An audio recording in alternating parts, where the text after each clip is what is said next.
Diamo la parola a Pier Giorgio Boscagin, che voglio ricordarlo, è stato uno dei primissimi ad affrontare e a divulgare il problema dei PFAS a Colonia Veneta col Circolo Perla Blu. Pier Giorgio, a te. Grazie Luca. È difficile trovare qualcosa di nuovo rispetto a quello che hanno detto prima i ragazzi, perché è tutto giusto quello che hanno detto okay.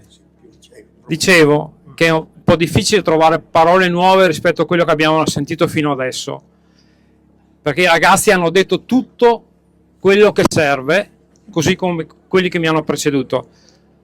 Io però, in vista del traguardo della prima tappa, cioè di questo processo, perché probabilmente non sarà la fine, sarà la prima tappa, voglio ricordare le battaglie che sono iniziate ben 12 anni fa da qualcuno che allora aveva capito cosa stava succedendo.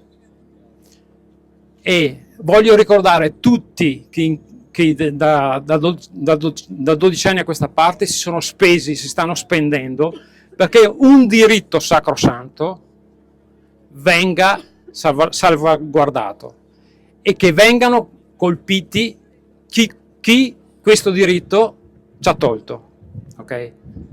Io ricordo le prime assemblee, ricordo anche i termini con cui venivamo etichettati. Eravamo degli allarmisti passibili di denuncia per procurato allarme.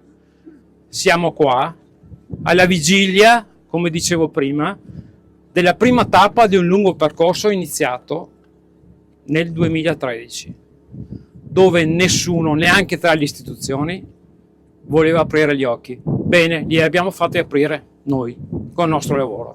Quindi ringrazio tutti gli attivisti che si sono mossi in questi anni, nessuno escluso. Grazie. Grazie per